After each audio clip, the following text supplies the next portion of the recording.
ഗുരുവായൂർ ക്ഷേത്രത്തിൽ ഉച്ചപൂജാ സമയം എന്ന് പറയുന്നത് ഭക്തർക്ക് അങ്ങേയറ്റം നിർവൃതി നൽകുന്ന ആത്മീയമായ ഒരു അനുഭവമാണ്.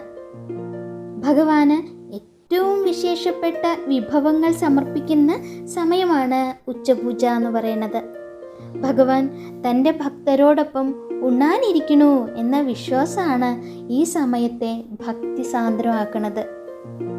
ഭഗവാന്റെ പ്രസാദത്തിനായി കാത്തു നിൽക്കുന്ന ഭക്തര്, ഭഗവാന്റെ കാരുണ്യത്തിനായി പ്രാർത്ഥനയോടെ ആ ഒരു ദർശനത്തിന് മാത്രമായി നിൽക്കുന്ന ഭക്തര്, ആ ഒരു അന്തരീക്ഷം ഉണ്ടല്ലോ, ഭക്തിയുടെ സമാധാനത്തിൻ്റെ സന്തോഷത്തിൻ്റെ ഉച്ചകോടിയിലെത്തിക്കുന്ന, ആത്മനിർവൃതിയിലേക്ക് എത്തിക്കുന്ന സമയമാണ് ഉച്ചപൂജ ദർശനം എന്ന് പറയുന്നത്.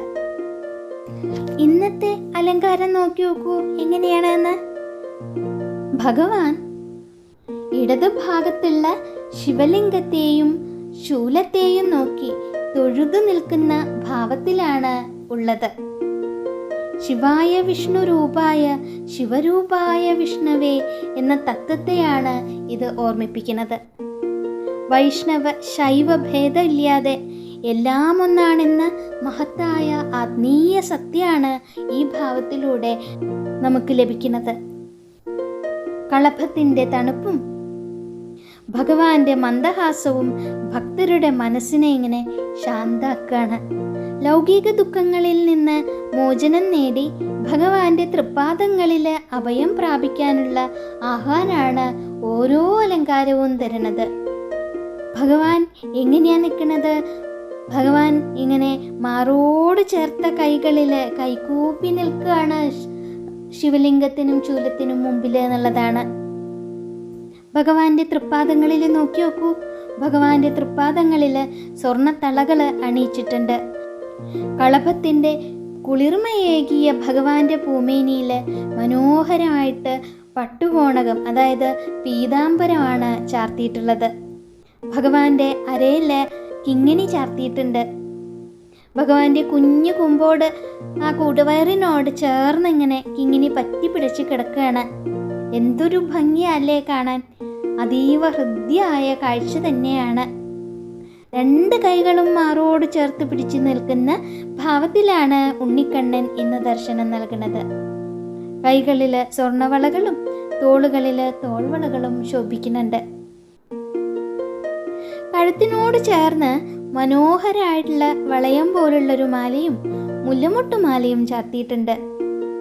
കൂടാതെ തെച്ചിയും തുളസിയും ഒക്കെ കോർത്തിട്ട് വളരെ സുന്ദരമായിട്ട് ഒരു വനമാല ഭഗവാന്റെ കഴുത്തിലൂടെ ഇങ്ങനെ മാറിലേക്ക് പടർന്നു കിടക്കുകയാണ്.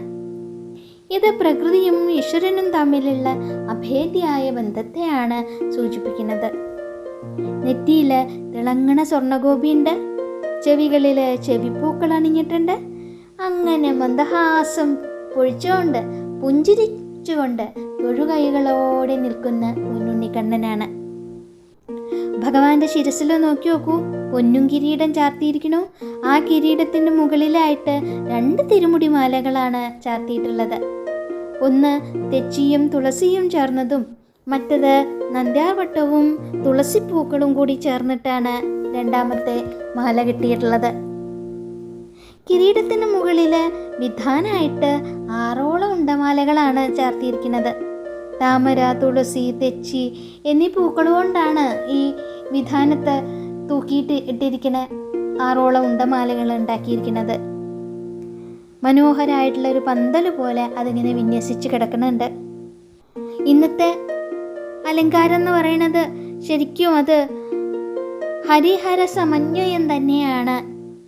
ഭഗവാൻ ഇടതുഭാഗത്തുള്ള ശിവലിംഗത്തെയും ശൂലത്തെയും നോക്കി തൊഴുതു നിൽക്കുന്ന ഭാവത്തിലാണ്.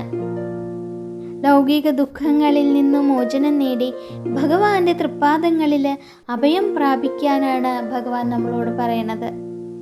മാറോട് ചേർത്ത കൈകൾ നമ്മളെ സംരക്ഷിക്കുന്നു എന്ന ഉറപ്പാണ് നമുക്ക് നൽകണത്. നമുക്കെല്ലാവർക്കും ആ തൃപ്പാദങ്ങളിൽ എല്ലാം സമർപ്പിച്ചുകൊണ്ട്, നമ്മുടെ സർവസ്വവും സമർപ്പിച്ചുകൊണ്ട് നാരായണനാമം ജപിക്കാം. നാരായണ നാരായണ നാരായണ.